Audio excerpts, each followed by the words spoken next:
বাবা কখন শিখছস বলে যখন ঠেকছি। তো আমার কাছে মনে হয় যে প্রতিনিয়তই আমরা ঠেকি, কেউ প্রশ্ন করে কেউ প্রশ্ন করে না।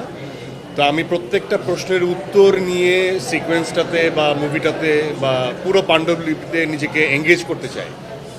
এখন অনেক সময় থাকে না যে আচ্ছা আচ্ছা আচ্ছা আচ্ছা পরে পরে পরে পরে বলছি, তো তখনই বাহাস হয় না, এখনই বলতে হবে, এই মুহূর্তে বলতে হবে। কারণ আমি আসলে ওই সময় ওই সময়টাতে ওই স্তরে আমি আরও হয়তো বা ডিফারেন্ট সাবটেক্সট নিয়ে কাজ করতেছি, যে শুধুমাত্র আমরা যেটা স্ক্রিনে দেখি একটা চরিত্রের, তার তো আরও অনেক কিছু আমরা দেখি না, রেগুলার অনেক স্টাফ আমরা দেখি না। তো এই জন্য ইনভলভ হওয়ার জন্য আমার এটা একটা প্রসেস। এবং আমার কাছে মনে হয় যে শিহাব ভাই আমার থেকে বয়সে অত বেশি বড় না, আমার থেকে 2 বছরের ছোট। খুশি? কিন্তু তারপর আমি তাকে কাকু বলি, এটা আমাদের একটা সোশ্যাল মিডিয়ার নাম, শিহাব কাকু।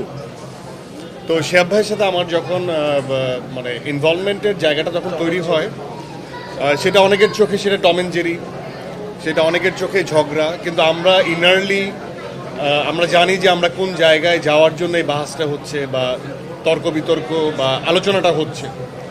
এবং আলটিমেটলি সেটা আমাদের জন্য সবসময় পজিটিভ ছিল, এখন অবধি পজিটিভ আছে।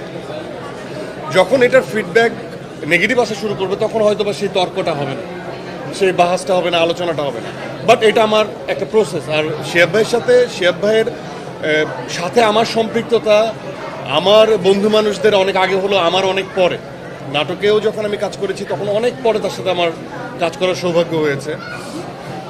এবং সেই জার্নিটা তখন থেকে আর থামেনি, এবং আস্থার জায়গাটাও থামেনি। অ্যাজ এ পারফর্মার সে যেমন আমাকে স্নেহ করেন এবং ডিপ ইনসাইড একটা আস্থার জায়গা আছে, as a mentor, as a director, যতই বাহাস হোক না কেন আমার সেই জায়গাটা খুবই অটুট, এবং সেই জায়গাটা খুবই আমি কনফিডেন্টের সাথে বলতে পারি যে সেই জায়গাটা এখনও অটুট আছে এবং থাকবে।